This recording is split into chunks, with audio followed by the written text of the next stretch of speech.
पहले कोर्ट का ये निर्देश था कि बिना ओबीसी के ही आरक्षण के ही चुनाव करवाए जाएं, क्योंकि समय सीमा नियत होती है, संवैधानिक प्रक्रिया का पालन करना चाहिए। लेकिन उसके बाद में फिर से एक मॉडिफिकेशन याचिका लगाई मध्य प्रदेश सरकार ने, और ये कहा कि वो चाहते हैं कि ओबीसी के आरक्षण के साथ में ही ना हो। आज सुप्रीम कोर्ट ने कह दिया है कि ओबीसी आरक्षण किया जाए, 50% आरक्षण कुल हो, जिसमें एससी, एसटी और ओबीसी तीनों शामिल हो। इससे ज्यादा आरक्षण नहीं होना चाहिए। इस तरह से 2022 का जो परिसीमन है उसे भी स्वीकार कर लिया सर्वोच्च न्यायालय। अब प्रश्न ये उठता है कि जिस तरह से, चूंकि अभी भी सुप्रीम कोर्ट ने ये नहीं कहा है कि इतना प्रतिशत दिया जाना चाहिए, और सरकार ने भी नहीं कहा है कि इतना प्रतिशत दिया जाना चाहिए। उसने कहा है कि 0 से 35% के बीच में आरक्षण देना चाहते हैं। इस पर हम बातचीत करेंगे कि आखिर इसका लाभ ओबीसी को कितना होगा, और जो सामान्य सीटें हैं क्या उन्हें किसी तरह का कोई नुकसान इस आरक्षण से होता है। इस पर बातचीत करने के लिए हमारे साथ में मौजूद हैं डॉक्टर दिव्या गुप्ता, जो भाजपा की प्रवक्ता हैं। आपका बहुत स्वागत करते हैं। हमारे साथ में योगेश गुप्ता जी, जो कांग्रेस के प्रवक्ता हैं। आपका भी बहुत स्वागत है। और हमारे साथ में मौजूद हैं राम श्रीवास्तव जी, जो प्रोफेसर हैं और राजनीतिक मामलों में एक्सपर्ट भी माने जाते हैं। मैं राजनीतिक की बात करूं इसके पहले राम श्रीवास्तव जी, आप ही से जानना चाहता हूं कि आरक्षण को आप किस नजर से देखते हैं, क्योंकि राजनीतिक आरक्षण की बात हो रही है, तो आप एक व्यापक दृष्टिकोण रखते हैं। मेरा नजरिया थोड़ा अलग किस्म का है। जहां तक आरक्षण का सवाल है, वह संविधान के समय से उसका विशेष प्रावधान क्यों किया गया था, उसका कारण था कि इतने सालों की गुलामी के बाद समाज का एक तबका था जो कि सब सुविधाओं से बिल्कुल अलग था, और ये बिल्कुल वाजिब है कि आरक्षण होना चाहिए, आरक्षण रहना चाहिए, आरक्षण अधिकतर है। किंतु उसमें समय सीमा नहीं थी। आरक्षण एक अस्थायी व्यवस्था थी, इस उम्मीद से कि सामाजिक उत्थान राजनीतिक कारणों के अलावा इतना अच्छा हो जाएगा कि जो दबे हुए या जो सुविधाओं से या गरीब या दलित वर्ग के लोग जो इनको ऊपर उठना चाहिए, उन सबको हम इतने समय में उठा लेंगे। हमारा देश प्रजातंत्र है। प्रजातंत्र में दो शब्द बहुत महत्वपूर्ण है, प्रजा और तंत्र। मुझे इंग्लैंड में था, राजशाही है, वहां जाकर पूछने का मौका मिला कि भाई यहाँ पर कलेक्टर कौन है, तो मुझे बताया गया है कलेक्टर नहीं होता, जो आदमी कलेक्टर होता है उसका नाम वहां टाउन क्लार्क है, जो इंस्पेक्टर जनरल होता है उसको वहां पर चीफ कांस्टेबल बोलते हैं। अंग्रेजों ने जो तंत्र बनाया था अपने देश में सेवा के लिए बनाया था, लेकिन हम आजादी के 75 साल बाद भी हम जिस तंत्र को ले रहे हैं उस अंग्रेजों के तंत्र का कारण है कि आज हमारे यहाँ पर जो डिक्टेटरशिप बनाने के लिए तंत्र था वही प्रजा के काम में आ रहा है। मेरा कहने का मतलब इस तंत्र की आलोचना करना नहीं है, लेकिन इस तंत्र को जब तक प्रैक्टिकली वो प्रजा के उत्थान से ना जुड़े तब तक परेशानी है। आरक्षण आप कितना ही कर लीजिए। सिर्फ मैं एक उदाहरण दूंगा, वो उदाहरण पर्याप्त है मेरे इन तथ्यों की पुष्टि करने के लिए। वो उदाहरण है कि मैं जब प्राचार्य था, हरिजन आदिवासियों के लिए जो स्कॉलरशिप की सुविधा थी, उसमें एक बालक आया, उसका सरनेम श्रीवास्तव था। मैं चौंक गया, भाई श्रीवास्तव है, इसके चेक पर मैं कैसे दस्तखत कर दूं, इसको आरक्षण कहाँ से मिल गया। तो मैंने उसका जब मूल पत्र निकलवाए तो मैंने वहां पर पत्र लिखा, कृपया पुष्टि करें ये आरक्षित वर्ग का है या नहीं। 3 दिन बाद ही वो बालक मेरे पास आके तहसीलदार का पत्र लेकर आ गया कि देखिए ये आरक्षित वर्ग का है और इसको दिया जाए। और उसने मुझसे ये कहा, साहब आप रोकने की कोशिश मत कीजिए, सिर्फ 500 रुपए लगते हैं, आप कहें तो मैं आपका जो है सर्टिफिकेट लाकर दे सकता हूँ। मेरे ख्याल से ये पर्याप्त उदाहरण है ये बताने के लिए कि आरक्षण आप कितना भी कर लीजिएगा, जब तक प्रजा और तंत्र में एक सामाजिक उत्थान की भावना नहीं होगी, आप 50% कर लें, 30% कर लें, 100% कर लें, देश का उत्थान नहीं होगा। आज वो समय आ गया है 75 साल बाद कि हम इस बात का पुनरीक्षण करें कि आरक्षण के मूलभूत सिद्धांत क्या थे, अब क्या है और आगे क्या होना चाहिए। बहुत अच्छी बात है, हम राजनीति को इस पर बातचीत करेंगे आपसे, लेकिन आपने आधार बहुत अच्छा बना दिया है। दिव्या गुप्ता जी, राम श्रीवास्तव जी ने स्पष्ट कर दिया कि आरक्षण शुरू कैसे हुआ था, फिर ये राजनीति में भी आया। क्या अभी भी जिस बात को लेकर आप चल रहे हैं, ओबीसी आरक्षण दिया जा रहा है, एससी एसटी दिया जा रहा है, क्या आपको लगता है कि अभी भी आधार वही है, जो पतित हैं, जो दलित हैं, उन्हें समाज में स्थान देने के लिए वो परस्पर साथ चल सकें? क्या अभी भी राजनीतिक आरक्षण जो दिया जा रहा है उसका यही आधार है? पंकज जी, राम सर मेरे गुरु रहे हैं। आज भी उनको नमन करते हुए, आज भी उनका जो सारा तर्क था उनको मैं नमन करते हुए आगे चलूंगी, क्योंकि उन्होंने जो तर्क दिया है वो वाकई बहुत विलक्षण है और बहुत अच्छे से उन्होंने उसको परिभाषित करा है। ये बात सही है कि हम आरक्षण से समस्या का समाधान नहीं कर सकते, लेकिन एक तथ्य ये भी है कि आरक्षण एक जरिया भी है जिस जरिए से हम उत्थान की कम से कम चर्चा कर सकते हैं। तो जहां एक तरफ ये है कि उत्थान सिर्फ आरक्षण से काम चल जाएगा क्या? नहीं। क्या सामाजिक समरसता के लिए आरक्षण ही एक जवाब है? नहीं। क्या हमको इसके कुछ और उद्देश्य करने पड़ेंगे? बिल्कुल, बहुत कुछ करना पड़ेगा। तो सामाजिक उत्थान सिर्फ आरक्षण से संभव नहीं होगा, उसके लिए पूरे समाज का एक, जिसे हम कहते हैं पैराडाइम शिफ्ट, जब तक नहीं होगा तब तक पॉसिबल नहीं होगा। और उसके लिए सोच बहुत मैटर करती है और सोच का बदलाव बहुत धीरे धीरे आता है, वो ओवरनाइट चेंज नहीं होता है। लेकिन उसके लिए आरक्षण एक जरिया जरूर है जिस जरिए से हम किसी किसी चीज तक पहुंचने का एक लक्ष्य या रोड मैप हम अगर डिसाइड करते हैं तो वहां तक पहुंच पाते हैं। तो इसलिए आरक्षण की आवश्यकता आज भी मौजू है, आज भी वो तार्किक है और आज भी उसको होना चाहिए, क्योंकि कुछ हद तक यदि आरक्षण नहीं होगा तो कुछ हद तक हम उत्थान की बातें जहां तक कर सकते हैं वहां नहीं कर पाएंगे। ऐसे अनेकों अनेक सुदूर गांव है जहां पर यदि आरक्षण ना हो तो शायद वो बैठी हुई महिला घर से बाहर ना निकले, शायद वो बैठा हुआ पुरुष जो शायद हमेशा दलित या दबा हुआ था, उसको कोई ना ढूंढता हुआ और उसको बोले कि भाई अब की बार इसको टिकट दे दो, और उसके टिकट लेने से उसका परिवार, उसके आसपास के परिवार और परिवेश सब में एक बदलाव आता है। ये जो सामाजिक बदलाव है, ये बदलाव कुछ कारणों से आ पाता है। आरक्षण उनमें से एक बहुत बड़ा एक जरिया है वहां तक पहुंचने का। इसलिए आरक्षण आज भी मौजू है और ये उसको लागू करना, होना अपने आप में एक बहुत जरूरी माध्यम है विकास का, सोच के, समाज का, बदलाव का। एक राजनीतिक प्रश्नावली है कि सुप्रीम कोर्ट ने तो निर्देशित कर दिया था कि बिना आरक्षण के ही चुनाव करवाए जाएं, लेकिन सरकार ने, मतलब सरकार ने ये आग्रह किया, कोर्ट में फिर से रिपिटिशन लगाई कि वो आरक्षण के साथ में ही चुनाव चाहते हैं। इसके पीछे क्या मंशा थी, क्या उद्देश्य था मध्य प्रदेश सरकार का? देखिए, मैं इस चर्चा में पहले भी थी, फिर आपसे जिक्र करना चाहूंगी। मंशा सरकार की आरक्षण देने की, चाहे कांग्रेस हो चाहे भारतीय जनता पार्टी हो, मैं तो कांग्रेस का भी कहूंगी कि उन्होंने भी ऐसा नहीं कभी चाहा कि बिना आरक्षण के जाए। चाहते वो भी थे, चाहती भारतीय जनता पार्टी भी थी। लेकिन दिक्कत क्या हुई कि जब हम कहीं एक अपना काम करने जाते हैं तो उस काम में कहीं अड़ंगा डाले तो फिर उसके बाद जो रायता फैला, उस रायते को समेटने का एक बहुत बड़ा था। आरक्षण आप भी चाहते, आरक्षण हम भी चाहते, लेकिन जब तक अब माननीय सुप्रीम कोर्ट ने कहा कि आप चुनाव में चले जाइए, बिना आरक्षण के चले जाइए, पर आप चुनाव करवाइए, जो उस समय उनको लगा कि चुनाव होने ज्यादा जरूरी है, आरक्षण शायद विषय ना इतना बड़ा विषय बनाइए, आप चुनाव करवाइए। भारतीय जनता पार्टी या कांग्रेस दोनों चाहती थी कि आरक्षण के साथ चुनाव में जाए।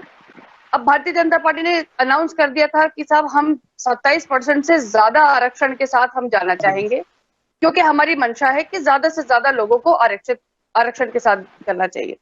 लेकिन फिर भी हमेशा आप और हम जानते हैं, सरकारी तंत्र में एक ब्लैक एंड व्हाइट पेपर की जो महत्ता है वो मौखिक महत्ता से कहीं ज्यादा महत्वपूर्ण होती है। तो जब तक उस पर ब्लैक एंड व्हाइट नहीं ठप्पा लग जाता, उस कागजी को कागज पे काली स्याही से नहीं लिख दिया जाता, तब तक उसका वजन मौखिक वजन से कहीं ज्यादा होता है। तो इसलिए हम चाहते थे कि माननीय सुप्रीम कोर्ट इस बात को आदेशित करे कि जो भी हम आरक्षण चाहते हैं, जितना चाहते हैं, उस पर एक जब आदेश आ जाएगा, मोहर आ जाएगी, तो डंके की चोट जनता के बीच में जाना हमारे लिए गर्व की बात होगी, और वही हुआ। तो इस बात की विजय के लिए जी योगेश गुप्ता से बात चलती है। योगेश जी, अब चूंकि कमलनाथ जी भी आपके जो लीडर थे वो कह रहे थे कि आरक्षण होना चाहिए और आरक्षण के साथ में चुनाव कराए जाने चाहिए, अब तो चूंकि कोर्ट ने भी कह दिया है, अब मुझे लगता है कि शायद कोई सवाल रह नहीं गया है आपका भाजपा को लेकर, सरकार को लेकर। अब आप संतुष्ट हैं कि ओबीसी के साथ में न्याय हो रहा है? नहीं पंकज जी, बिल्कुल भी संतुष्ट कांग्रेस पार्टी इसलिए नहीं है कि कांग्रेस पार्टी का यह मानना था कि 54 से 55% आबादी मध्य प्रदेश में ओबीसी वर्ग की है। अकॉर्डिंग टू सब्जेक्ट उनको उस रेशो में मिलना चाहिए रिजर्वेशन, जो नहीं मिला। 27% आरक्षण माननीय कमलनाथ जी ने पूरी नेक नियत और साफ मंशा के अनुरूप किया था जब वो मुख्यमंत्री थे, अपनी कैबिनेट के माध्यम से, और उसको कानून बनाया था। उसके अंतर्गत परिसीमन भी किया गया था, जिसको अध्यादेश के माध्यम से शिवराज सरकार ने बदला।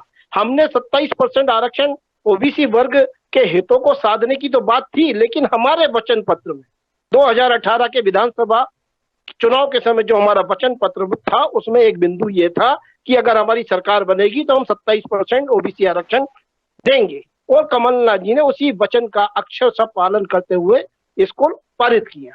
पेच का फंसा 2019 में जो परिसीमन हुआ, माननीय कमलनाथ जी ने किया। अगर हमारी सरकार गिराई नहीं जाती तो हम निश्चित रूप से नगर निगम और पंचायत के चुनाव उस परिसीमन के आधार पर 27% ओबीसी आरक्षण के माध्यम से करा चुके होते। एक बात। दूसरी बात, पेच कहां फंसा, जो दिव्या जी ने बात करी, पेच फंसा डबल रोटेशन। शिवराज जी ने अध्यादेश के माध्यम से कमलनाथ जी के परिसीमन को निरस्त किया, और एक रोटेशन 2014 का, दूसरा कमलनाथ जी का। कमलनाथ जी के रोटेशन के आधार पर वो पंचायत अध्यक्ष, जिला पंचायत, सरपंच के चुनाव में जाते थे, और 14 के रोटेशन पर ब्लॉक अध्यक्ष और सरपंच और जो छोटे स्तर के चुनाव होते हैं पंचायत के अंतर्गत, उन सदस्यों के लिए उसके अंतर्गत जाना चाह रहे थे। जिन लोगों के हित प्रभावित हुए वो उसमें गए। अब यहाँ मुझे आज समझ में नहीं आ रहा कि शिवराज सिंह चौहान जी, भूपेन्द्र सिंह जी, नरोत्तम मिश्रा जी, पूरी भारतीय, वीडी शर्मा जी, पूरी भारतीय जनता पार्टी अपनी पीठ क्यों थपथपा रही है? मैं उसका कारण बताता हूं। जी दिव्या जी, एक मिनट पंकज जी, मेरा निवेदन है, अगर मुझे बिठाएं तो मेरी पूरी बात आने दीजिए, नहीं तो आप किसी को भी बिठा, है ना। आपने दिव्या जी को भरपूर समय दिया, आदरणीय श्रीवास्तव साहब को भी भरपूर समय दिया, आप मुझे मेरा मैसेज जाने दीजिए। जी लगातार हम आपको समय देते हैं और अभी भी समय है। मुझे लगा कि आप शायद रुक गए हैं। नहीं, रुका नहीं। 16%, देखिए 16% SC, 20% ST, 14% OBC is equal to 50%। यहाँ बार लगाया इसने सुप्रीम कोर्ट ने। तो आपको मिला क्या? लौट के बुद्धू घर को आए। 14% के साथ आप अपनी पीठ थपथपा रहे। पूरी भारतीय जनता पार्टी सरकार थपथपा रही। कमलनाथ जी और कांग्रेस पार्टी शुरू से कह रही कि 27% आरक्षण के साथ चुनाव होना चाहिए नगर निगम और पंचायत के। एक बात। दूसरी बात, देखिए रेस्ट ऑफ 50%, ये 50% अलग कर दीजिए, जो रेस्ट ऑफ 50% होता है, दिव्या जी की भी जानकारी और आपके दर्शकों को भी जानकारी दूं आपके चैनल के माध्यम से, जो रेस्ट ऑफ 50% है वो फ्री फॉर ऑल होता है। उसमें अगर आपकी नीयत स्पष्ट है, आपकी नीति साफ है, तो आप उसमें मैक्सिमम दे सकते हैं। उसी को आधार बनाते हुए कमलनाथ जी ने जब 10 तारीख को वर्डिक्ट आया सुप्रीम कोर्ट का, तो ये घोषणा करी कि हम तो चाहे कुछ भी हो, हम अपने कैंडिडेट्स को 27% ओबीसी आरक्षण देंगे।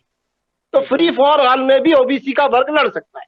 तो लड़ाई किस बात की थी? लड़ाई इस बात की थी, इनकी मंशा नीयत शुरू से साफ नहीं थी। 17-18 सालों से मध्य प्रदेश में शिवराज शासित सरकार ने ओबीसी वर्ग के हितों के साथ सदा खिलवाड़ किया है, उनका भला करने की जगह। ओबीसी वर्ग ने फरवरी माह में 2022 में कमलनाथ जी का धन्यवाद भी अदा किया था, एक जोरदार स्वागत सत्कार भी किया था, और ओबीसी वर्ग भली भांति समझता है कि उनके हितैषी कौन है। आगामी चुनाव में इसके अपेक्षित परिणाम मिलेंगे। अब आप दिव्या जी से बात करते हैं। जी हालांकि सवाल है जो मैं पूछूंगा, लेकिन दिव्या जी क्या कहना चाह रही हैं, फिर मैं उस सवाल को दोहराऊंगा आप दोनों के लिए। जी दिव्या जी। पंकज जी, योगेश जी ने जो बातें कही उसमें वो फिर भूल गए कि जब नवंबर में, पिछले नवंबर में चुनाव अनाउंस हो गए थे, जब बात चुनाव की बॉल निकल गई थी और वहां से अब चुनाव का एक बिगुल बज चुका था, तब 17 रिट पिटिशन लेकर कौन गया था कोर्ट? Double rotation. सर एक सेकंड मैं बोल रही हूँ सर, मेरा आपसे विनंती। आपने ये बोला था ना कि मैं भूला नहीं, मैंने अपनी बातों में वो मेंशन किया है कि डबल रोटेशन आधार बना था उस पिटीशन का। मैं पूरी कर लूं बात। तो पिटीशन लगाई गई थी परिसीमन को लेकर कि परिसीमन पे प्रश्न चिन्ह, बात वहां से शुरू हुई थी। परिसीमन के बीच में कहीं याद आया कि महाराष्ट्र सरकार ने, या वहां पे भी कुछ पिटीशन लगी थी आरक्षण को लेके, तो फिर इन्होंने आरक्षण का भी बीच में एक मुद्दा डाल दिया। तो आप ये बताइए कि जब पिछली बार चुनाव अनाउंस हो चुके थे, जब और फिर बहुत मूलभूत प्रश्न है सर, मैं फिर वापस उसी बात पर आती हूँ, बार बार आती हूँ, जिसका जवाब सही नहीं मिल पाता है। वो इसलिए क्योंकि पंचायत चुनाव में ना कांग्रेस लड़ती है ना बीजेपी लड़ती है, ना आपका चुनाव चिन्ह होगा ना हमारा चुनाव चिन्ह होगा, वो कैंडिडेट होगा। तो जब नहीं होगा तो नगर फिर निगम उसके चुनाव, बाद नगर निगम चुनाव में, सर एक नगर सेकंड, निगम चुनाव में उस पार्टी समय लड़ती है। पंचायत, उस अरे समय अभी सर तो दोनों पंचायत हो रहे चुनाव के, हाँ सर अभी हो रहे हैं ना सर, पिछली बात की बात कर रही हूँ। तो तब आपको क्या तकलीफ थी कि जब चुनाव हो रहे थे, अनाउंस हो गए थे, तब आपने कोर्ट में 17 रेड पिटिशन लगाई, और किसके कहने पे लगाई और क्यों लगाई वो हम सब जानते हैं। मैंने फिर वही वर्ड यूज करा कि रायता ये किसने फैलाया, ये क्यों वेस्टेज ऑफ फैलाया। टाइम है, क्योंकि और रिपीटेशन हो यदि रहा है नहीं बातों सर, का। इनका जवाब मैं नहीं सर, अपने स्टेटमेंट में दे चुका हूँ कि double rotation, double rotation Divya ji answer एक है उसमें, सवाल, एक डबल एक सवाल रोटेशन योगेश आंसर है। जी और दिव्या जी आप दोनों के लिए, लेकिन मैं चाहूंगा इसका उत्तर राम श्रीवास्तव जी दें। आप 27% की बात कमलनाथ जी कह रहे थे, और उसके कोर्ट का जब निर्देश आया है आज से पहले, उसके पहले राज्य सरकार ने भी कहा था कि 27 से ज्यादा देंगे वो। राम श्रीवास्तव जी, सवाल ये उठता है कि क्या वाकई हम किसी आरक्षण की बात, विरोध की बात नहीं कर रहे, लेकिन बहुत आधारभूत हम एक बात कर रहे हैं कि क्या वाकई आपको लगता है कि ओबीसी, जो आपने भी कहा था कि क्या ओबीसी को 27% या ज्यादा आरक्षण देने की बात तब सही है जब वो आर्थिक रूप से सक्षम हो गए हैं। जब आप किसी परसेंटेज को तय कर देते हैं तो ये तय हो जाता है कि हर व्यक्ति जो उस जद में आएगा, यानी कि जो 27% में आएगा उसे दिया जाएगा, कि चाहे वो आर्थिक रूप से सक्षम हो या नहीं हो। क्या लगता है आपको, क्या उन्हें दिया जाना चाहिए तब जबकि वो आर्थिक रूप से सक्षम है? पंकज जी, आपने बहुत महत्वपूर्ण बात कही है, और मैं इसके पहले मैंने जो उंगली उठाई थी उसका मकसद ही ये था कि ये दोनों जो राजनीतिक दल के प्रवक्ता हैं, इनसे मैं सिर्फ एक ही बात पूछना चाहता था कि आरक्षण का मूल मंत्र क्या है? क्या सिर्फ राजनीतिक लाभ उपलब्धि इसका लक्ष्य है? अगर है तो ये दोनों अपनी अपनी जगह सही हैं, लेकिन अगर आरक्षण का असली मकसद आर्थिक और सामाजिक उत्थान से जुड़ा हुआ है, उन लोगों को जो सैकड़ों साल से दबे हुए थे समाज में, आज प्रजातंत्र के 75 साल बाद भी हम उनको ऊपर नहीं उठा पाए हैं, तो यहाँ सामाजिक और आर्थिक उत्थान की दृष्टि से देखा जाए तो दोनों राजनीतिक पार्टियों को एक मत होकर काम करना चाहिए, क्योंकि कुर्सी पर बैठने से कोई दलित लोगों का उत्थान नहीं होने वाला है। मुझे याद है सिंगापुर 1965 में स्वतंत्र हुआ है। मैं वहां जब गया, मैंने वहां के एक सज्जन से पूछा है मेंबर ऑफ पार्लियामेंट कौन है, तो एक परचूनी की दुकान पर बैठने वाला व्यक्ति मेंबर ऑफ पार्लियामेंट था। वो देश आज कितना बढ़ गया है, उसका एरिया हमारे इंदौर के क्षेत्रफल से कम है, लेकिन उसकी जो जीडीपी है वो हमारे पूरे भारत की जीडीपी के लगभग। तो देश का उत्थान कैसे होना चाहिए ये हमारे राजनीतिज्ञों को सोचना चाहिए। आज जो सिर्फ ये कुश्ती लड़ते रहते हैं राजनीति की कि हमने ये किया, उनने ये नहीं किया, इन्होंने ये किया, अच्छी से अच्छी योजनाएं चाहे कांग्रेस ने की हो, विरोधी दल उनका विरोध करता है। बीजेपी की बहुत सारी योजनाएं, उनका विरोध सिर्फ विरोध करना है इसलिए हम करते हैं। इससे देश का उत्थान नहीं होगा। आपको एक मंच पर आकर कम से कम कुछ मामलों में, जैसे देश की रक्षा का मामला है, यदि मुझसे पूछा जाए कि आप आरक्षण कहां करना चाहेंगे, तो मैं कहूंगा आरक्षण एमपी और एमएलए में होना चाहिए, कि जो व्यक्ति 1 साल तक सीमा पर खड़े होकर हमारे सिपाहियों के साथ बंदूक उठाकर चलेगा, उसी को मेंबर ऑफ पार्लियामेंट बनाइएगा। क्योंकि आज देश की समस्या या गुलामी की जो हमारी समस्या थी, वो सिर्फ एक ही कारण थी कि हमारा जनमानस युद्ध में उतना प्रवीण नहीं था, और आज भी हमारे दुश्मन आंख गड़ाए हुए बैठे हुए हैं। ऐसे मौके पर हम जो ये लूरा कुश्ती लड़ रहे हैं कि इतने परसेंट होना चाहिए, उतने परसेंट होना चाहिए, उससे कोई सामाजिक उत्थान नहीं होने वाला, उससे दलित वर्ग का कोई वो नहीं होगा। खास चीज तो यह है प्रजा और तंत्र में, तंत्र को हम इतना मजबूत करें कि प्रजा का लाभ हो, और आरक्षण भविष्य में जो अस्थायी था वो दूर हो जाए। वो तभी दूर हो सकता है जब हम इसका दुरुपयोग नहीं करेंगे। अभी राजनीतिक लाभ के कारण सब लोग सोच रहे हैं कि हम इसका ये फायदा उठाएंगे, हम ये फायदा उठाएंगे, असली फायदा पहुंचना प्रजा को। आपने बात की, और राजनीतिक विचार से इतर भी कोई विचारधारा होती है, विचारधारा सामने आई। बस संक्षेप में योगेश जी बताइए कि क्या कहना चाह रहे हैं। देखिए पंकज जी, मैं आदरणीय राम श्रीवास्तव जी की बातों को आगे बढ़ाता हूं, और उनकी बातों से कुछ हद तक सहमत भी हूं कि आरक्षण की व्यवस्था हमारे संविधान में सिर्फ 10 वर्ष के लिए डॉक्टर बी आर अम्बेडकर साहब ने की थी। वस्तु परिस्थिति अनुसार, समय अनुसार वो धीरे धीरे ग्रेजुअली बढ़ता चला गया। ओबीसी आरक्षण की जो स्टार्ट हुआ वो मंडल कमंडल कमीशन जब आया, हमारे जब देश के प्रधानमंत्री वीपी सिंह साहब थे, वो वहां से वो चालू हुआ। अब चूंकि मैं और दिव्या जी राजनीतिक पार्टी के अंश हैं और राजनीतिक पार्टी की एक मजबूरी कहिए या हाँ या ईमानदारी से बात करें, अच्छी बात। हाँ, या ये कहना चाहिए कि अब देखिए, चाहते तो मैं सीधे स्पष्ट तौर पे कहना चाहूंगा कि आरएसएस का जो मूल एजेंडा है वो यही है कि इंडिया से आरक्षण समाप्त किया जाना चाहिए। कुछ चीजों में राजनीति को लपेटना नहीं चाहिए। सभी का आरएसएस का मूल एजेंडा है। देखिए, मैं अपनी बात को प्रमाणित करता हूँ, मैं अपनी बात को प्रमाणित, एक मिनट, मैं प्रमाणित कर रहा हूँ। आपका समय, देखिए मैंने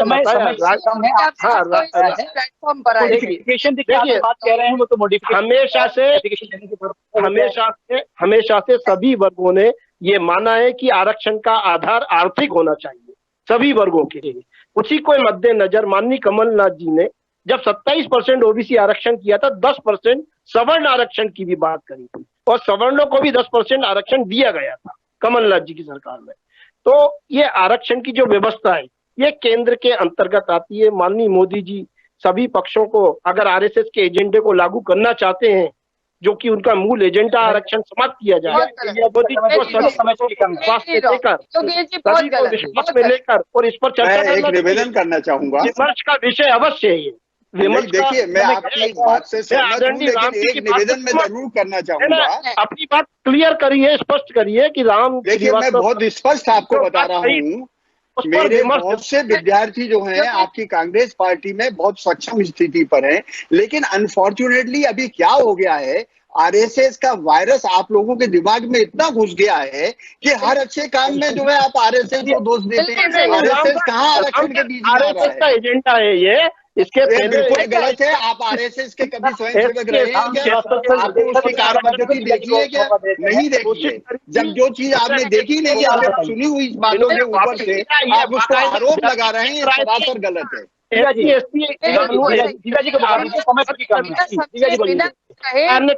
कानून बनाया था पूरे देश में, जब उपद्रव हुए, हल्ला मचा तो इन्होंने उसको वापस लिया। ये आरएसएस का एजेंडा है, माने चाहे ना माने। मेरे ख्याल से आप विषय से भटक गए। और शिवराज सरकार इसलिए शायद आज अपनी पीठ थपथपा रही है कि एजेंडे के अनुरूप 14% आरक्षण। यहाँ पर एक पेज और फंसा है, एक 30 सेकंड लूंगा, एक पेज माफी चाह रहा हूँ, 10 सेकंड, लेट मी कंप्लीट। यहाँ पर एक पेज और फंस रहा है सर, 50% के अंदर भी। अगर आप अपने 51-52 जिलों को देखें तो उसमें से 33 से 38 जिले ओबीसी आबादी से हैं, 12-15 जिले से जिनमें ओबीसी आरक्षण नहीं। सॉरी, मेरा विनम्र निवेदन है कि आप राजनीतिक चश्मा उतार कर, आप अपना राजनीतिक चश्मा उतार कर आरक्षण पर सोचें, विचारें। योगेश जी बहुत शांत कोई से राम श्रीवास्तव सर, बड़े पार्टी के साथ अनुरोध करूंगा, राजनीतिक चर्चा है। मेरी आवाज आप तक पहुंच रही है, आप प्लीज और ये आरएसएस का मूल एजेंडा यही है कि आरक्षण हटाओ। बिल्कुल गलत है, एकदम गलत है, नितांत गलत है, पूरी तरह से असत्य है। क्यों कुछ भी बोल रहे हैं, पूर्वाग्रह से ग्रसित होकर बोल रहे हैं। इसीलिए आज आरएसएस का आरक्षण से कोई लेना देना नहीं है। मैं सभी विचारधाराओं को काफी गहराई से अध्ययन कर चुका हूँ और स्पष्ट रूप से कह सकता हूँ कि आरक्षण को मेहरबानी करके विनम्रता से कह रहा हूँ कि आप अपने राजनीतिक चश्मे उतार दीजिए, फिर आरक्षण देखिए, तभी कारगर होगा। चलिए, अब एजेंडा पे लगे रहेंगे, ये नहीं, बिल्कुल वाजिब, बिल्कुल नहीं वाजिब। चलिए, समय से भी खत्म हो गया है, लेकिन देखिए जिस मुद्दे से बात शुरुआत हुई थी और राम श्रीवास्तव जी ने बहुत अच्छी बात भी कही कि जो आरक्षण है वो जिसकी शुरुआत हुई थी आर्थिक आधार था, लेकिन आज जो कि योगेश जी ने खुद स्वीकार किया और ये भाजपा की भी मजबूरी हो सकती है कि उन्हें आरक्षण देना उनकी मजबूरी है। राजनीतिक पार्टियां जो है अपनी मजबूरी के तहत बंधी हुई हैं, लेकिन फिलहाल बहुत महत्वपूर्ण यह है कि आम जनता, वो जनता जो दलित है, जो पतित है, उसके पक्ष में काम किया जाए, ना कि राजनीतिक स्वार्थ को लेकर। बहरहाल आपसे बातचीत हुई, बहुत सारा धन्यवाद। आप देखते रहिए साधना न्यूज मध्य प्रदेश।